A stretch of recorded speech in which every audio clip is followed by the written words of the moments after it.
Hello there and welcome to World News Program. I'm your host, Greenford Zachary, and up next are the headlines. In just 24 hours, 7 new Zionist massacres kill 86 in Gaza and bombings target residential neighborhoods, leaving more casualties. Meanwhile, protesters in Beit Lahia demand aid as vital equipment are destroyed by the occupation.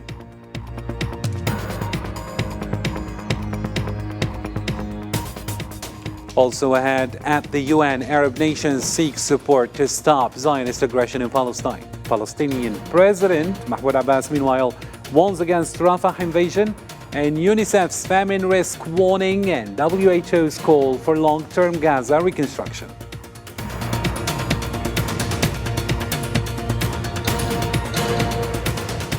Also ahead, American forces and allies launch 18 airstrikes on Yemen, sparking public outrage. In retaliation, Houthi groups target an American oil tanker in the Gulf of Aden.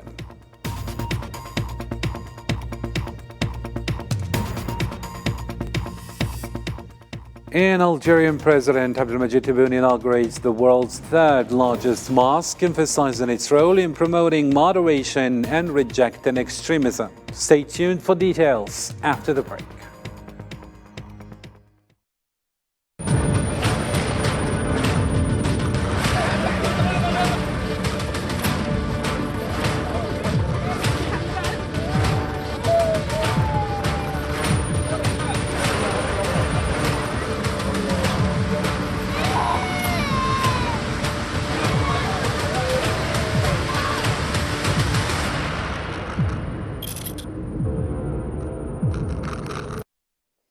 Hello again and welcome to the program. First off in our news, in just 24 hours, the Zionist occupation carried out 7 new massacres in Gaza, resulting in 86 deaths and 131 injuries.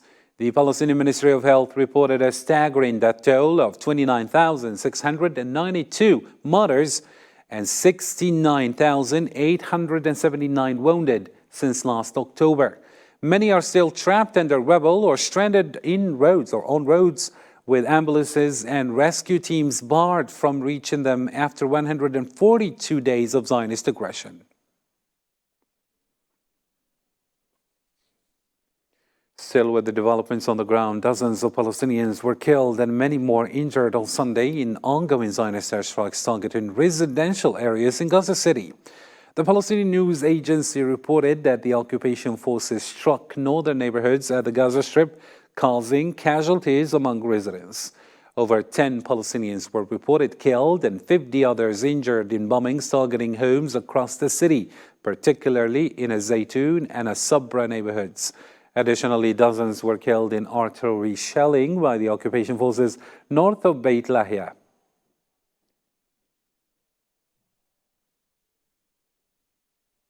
Zionist warplanes have obliterated all heavy machinery in Beit Lahia, a move locals believe aims to hinder rescue operations and worsen the situation in Gaza's north.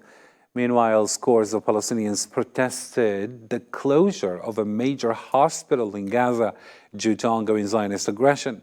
Outside the Indonesian hospital, demonstrators raised banners demanding an end to the violence and urging access to aid for northern Gaza.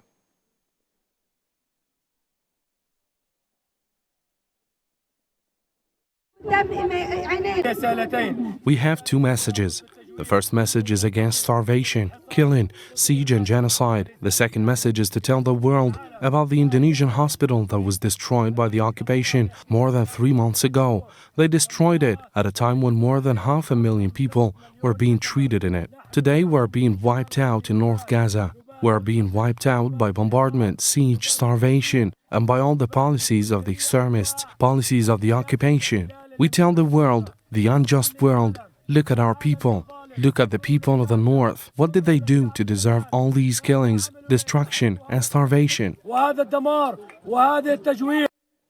And in New York, the Arab group at the United Nations met to discuss mobilizing international support for immediate cessation of Zionist aggression against Palestinians in Gaza and the West Bank. The meeting aimed to follow up on Gaza's situation and hold the international community accountable for a failed Security Council resolution for a ceasefire. Arab ambassadors plan to continue efforts through Algeria in the Security Council and request an open session on Gaza's famine. They also reaffirmed intentions to seek full UN membership for Palestine.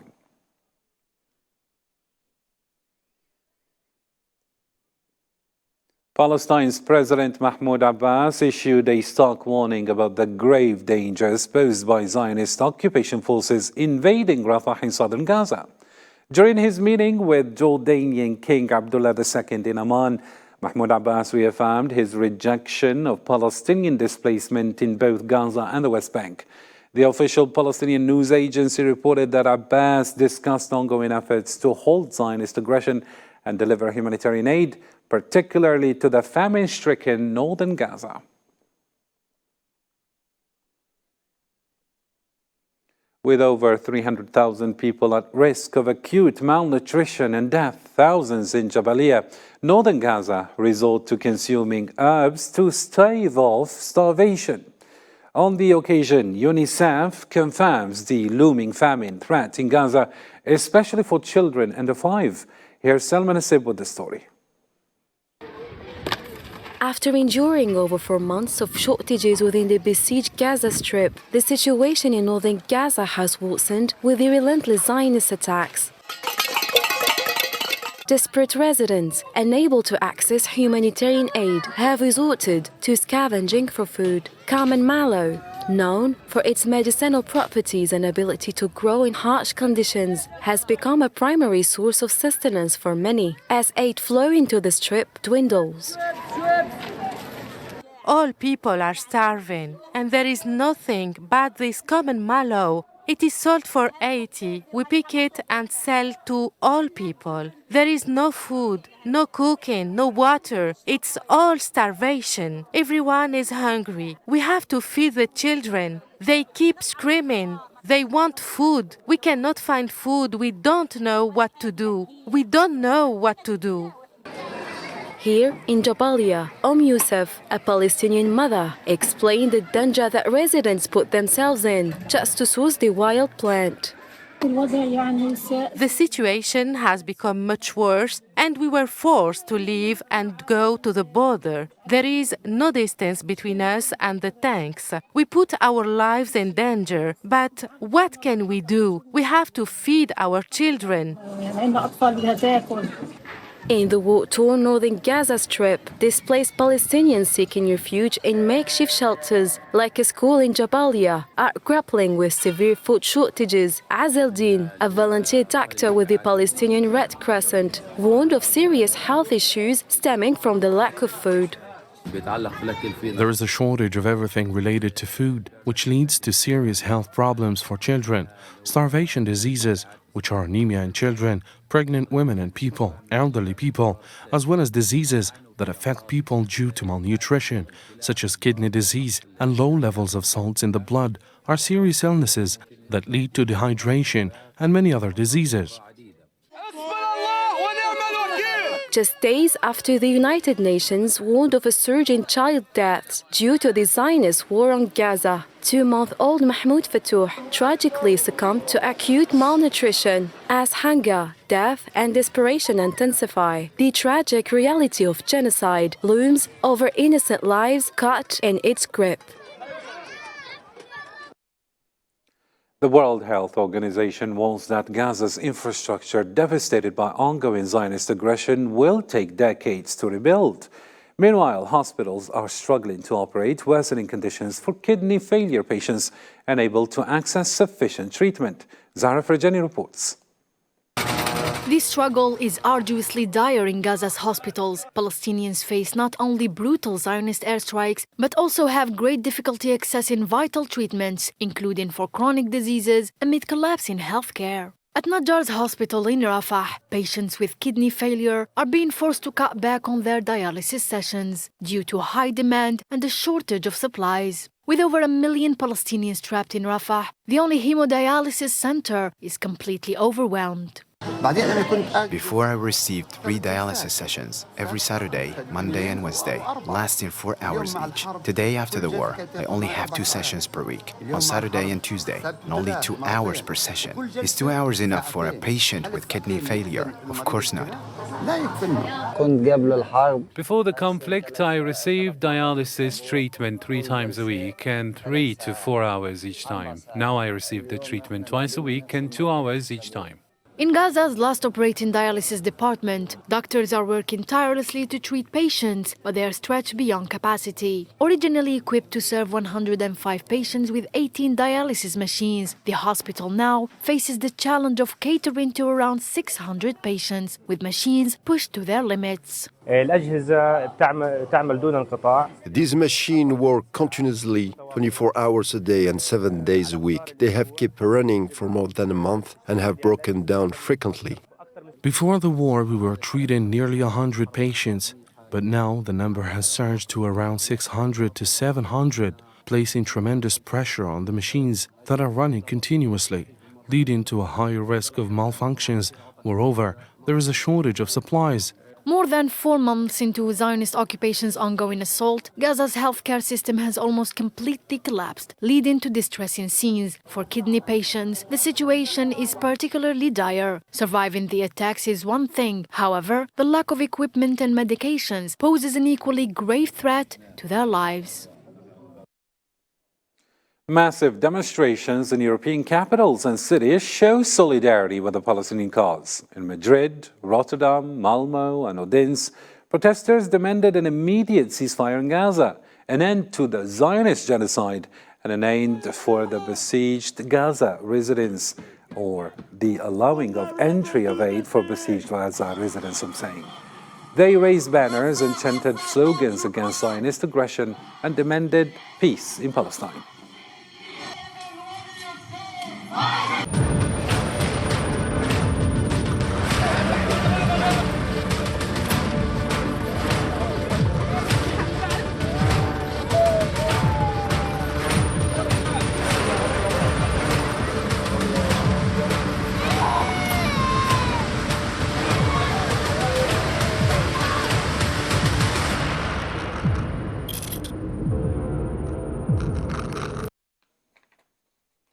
And in other Middle East news, U.S. Central Command and 7 allies, including the UK, carried out 18 airstrikes targeting Houthi-held areas in Yemen. Iran condemned the attacks, and Yemenis expressed their dissatisfaction and anger, affirming support for Palestinians. In retaliation, in the recent development, Houthis targeted an American oil tanker and launched drone attacks on U.S. warships. Here's Osama Ayati with the report. Over the weekend, tensions surged in Yemen as U.S. and British forces carried out strikes targeting Houthi sites. A joint statement from allied countries confirmed that strikes hit 18 Houthi targets across 8 locations, including underground weapon and missile storage facilities, air defense systems, radars, and a helicopter. Iran swiftly condemned these military actions, denouncing them as arbitrary and adventurous, while asserting they violated Yemen's sovereignty. By committing such attacks, the United States and Britain want to escalate the tension and crisis in the region, expand the scope of war and instability, divert public opinion from the war crimes committed by the Zionist entity, and buy time for the continuation of war crimes by this entity accused of genocide. In retaliation, the Houthis launched a military operation targeting American warships and a commercial oil ship in the Red Sea and the Gulf of Aden. The Yemeni Armed Forces spokesperson for the Houthi group vowed further military responses to the U.S.-British escalation. The naval forces of the Yemeni Armed Forces, with the help of God Almighty, carried out a qualitative military operation in which they targeted an American oil ship in the Gulf of Aden with a number of appropriate naval missiles, while the Air Force targeted a number of American warships in the Red Sea with a number of drones. Meanwhile, Yemeni citizens voiced their outrage over the attacks on their country, reaffirming their unwavering support for the Palestinian cause, emphasizing their solidarity with Palestinians enduring dire humanitarian crises due to Zionist assault. We will not be scared of the airstrikes that hit us, and we will not be frustrated. They have been striking us for 9 years, and we will not be scared. God willing, we will get victory for Gaza and Palestine. The continued military escalation in the region raises security concerns, while the underlying issue remains unresolved. Many lament that Palestinians bear the brunt of the tensions created by the actions of the Zionist entity. To some other news now, Algerian President Abdelmajid Tebboune oversaw the official inauguration of the Algiers Mosque and its facilities on Sunday. Before the ceremony, he watched a documentary showcasing the mosque's structures and amenities. Accompanied by high-ranking officials, scholars, and imams, President Abdelmajid Tebboune toured the mosque's features, including the Museum of Islamic Civilization, Cultural Center, Lecture Hall, Library, and Higher School of Islamic Sciences. President Tebboune emphasized the mosque's role in promoting moderation and rejecting extremism.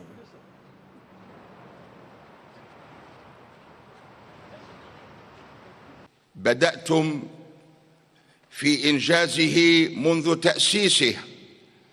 You have initiated the construction of this mosque since the project's launch. And by God's will, you have the honor of leading this project to completion and construction. You have followed and supervised its realization for 10 years. And thanks to God, the construction of this mosque has been completed. You ensured that its inauguration took place when all its infrastructures are ready and operational, starting from today, the day of its inauguration, under your leadership, in the context of this meeting, and on this blessed day.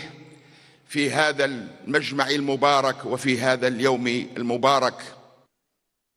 The Algiers Mosque, Africa's largest and third largest globally, is a cultural and religious cornerstone preserving Algerian heritage and national religious authority. Zara Farjani again.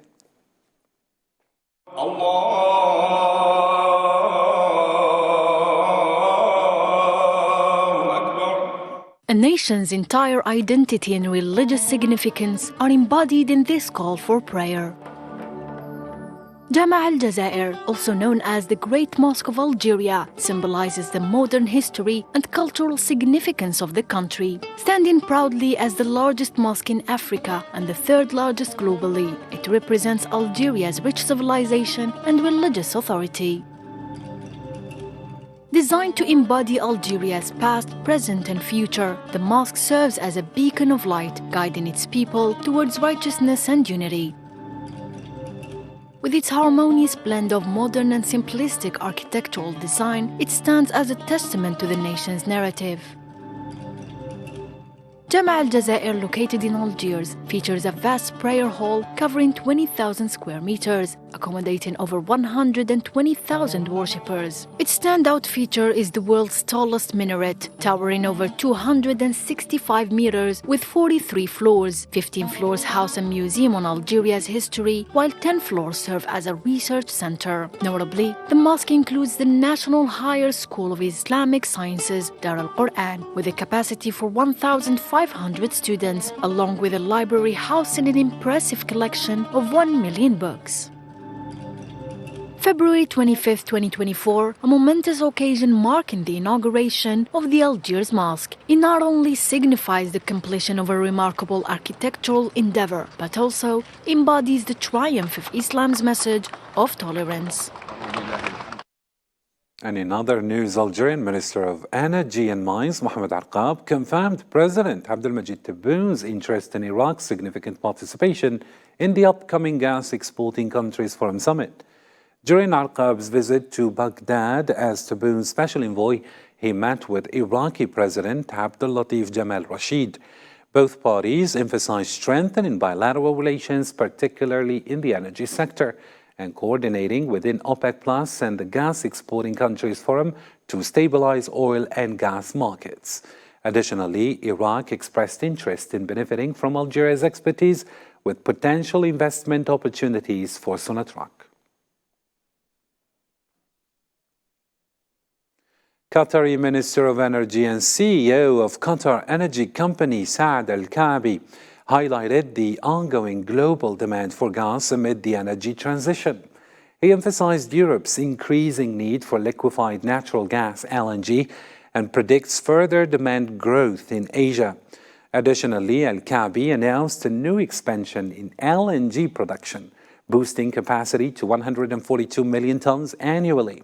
This expansion, adding 16 million tons annually, is part of plans to increase production from 77 to 142 million cubic tons by 2020, marking an 85% production increase. True. It's two additional 8 million tons mega trains. I think there'll be a process of thinking about how do we do it from a commercial point of view and so on. But Qatar Energy will take it forward from the engineering part and so on, similar to what we did in NFE and where we actually awarded all the EPCs and then brought in partners. So we have no issue going alone all the way 100% to completion and producing and marketing the two trains, but we'll decide at a later point whether we bring in partners or not. And on Sunday, Ukrainian authorities on Donetsk region reported that a Russian-guided bomb struck the Kostyantynivka railway station, causing damage to its main building and nearby apartment blocks. They also confirmed that 2 hours later, 4 S-300 missiles hit the town. This follows Russian President Vladimir Putin's statement about plans for further advancement into Ukraine following the capture of town of Avdiivka.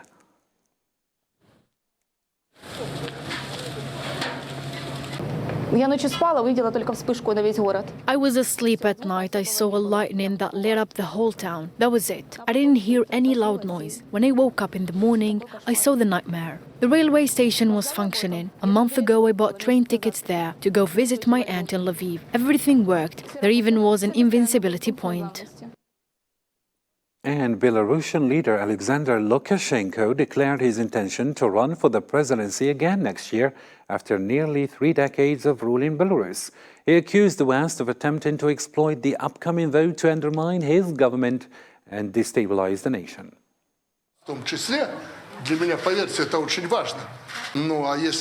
Tell the exiled opposition they'll run in the 2025 presidential election. And the more difficult the situation becomes, the more actively they will stir our society, including you. For me, believe me, this is very important. No responsible president will abandon his people, followed him into battle. So the more they will stir you, me and the society, the faster I will run in these elections. So don't worry, we will do what is necessary for Belarus.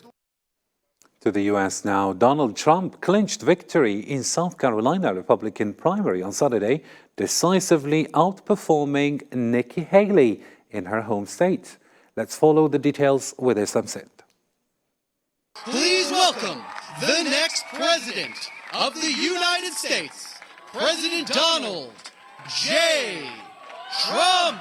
Donald Trump secures a decisive victory in South Carolina's Republican primary, defeating former UN Ambassador Nikki Haley in her home state and further solidifying his path to a 3rd consecutive GOP nomination. This was a little sooner than we anticipated. It was an even bigger win than we anticipated, and I was just informed that we got double the number of votes that has ever been received in the great state of South Carolina. Haley's loss dealt a significant blow, considering her previous tenure as South Carolina governor from 2011 to 2017, and has prompted calls from some Republicans for her to withdraw and unite against the Democratic Party. Despite the setback, Haley remains committed to her 2024 presidential campaign. I'm not giving up this fight when a majority of Americans disapprove of both Donald Trump and Joe Biden. South Carolina has spoken. We're the 4th state to do so. In the next 10 days, another 21 states and territories will speak. Trump's triumph in South Carolina adds to his series of wins in key contests for Republican delegates, including Iowa, New Hampshire, Nevada, and the U.S. Virgin Islands. Each victory boosts the likelihood of a potential rematch between Trump and President Joe Biden in 2024, setting the stage for the upcoming U.S. presidential primaries, extending through June. We're going to be up here on November 5th, and we're going to look at Joe Biden and we're going to look him right in the eye. He's destroying our country, and we're going to say, Joe, you're fired. Get out. Get out, Joe. You're fired. These primaries paved the way for the Republican National Convention in July, where the party's presidential nominee will be officially chosen by delegates. The process then progresses to the Democratic National Convention in August, leading up to the eagerly awaited 2024 election day on November 5th. Time for more stories in the News in Brief. The Prime Ministers of Hungary and Sweden finalized a defense industry agreement aimed at expanding Budapest's fleet of Swedish-built fighter jets. This development paves the way for Hungary to likely ratify Sweden's long-delayed NATO bid. Hungary was the last member of the NATO, holding out against Sweden's historic application to join, which it made in 2022 in the wake of Ukraine's war. Polish farmers added their tractors to growing EU protests, blocking the border and forcing German-bound traffic through Slabis and over the bridge into Frankfurt-Oder. Farmers across Europe have been stepping up protests this year, including in Poland, France, Germany, Spain and Italy, complaining of low prices and high costs, cheap imports and constraints from the EU's Green Deal climate change initiative. Junior doctors in England went on a strike Saturday for the 10th time since last March over continued pay disputes with the government. The 5-day walkout has put mounting pressure on an already overstretched medical system, leading to the postponement, rescheduling, and cessation of appointments and essential healthcare services. Migrants attempting to cross the Rio Grande into Texas faced a dangerous situation on February 24th. A group of 5, led by a Mexican man, got swept downstream by the river's currents during their second attempt to cross. Mexican National Guard and police intervened, rescuing some and performing resuscitation on the group leader. The end of our news. Thank you for tuning in. Until next time, bye-bye.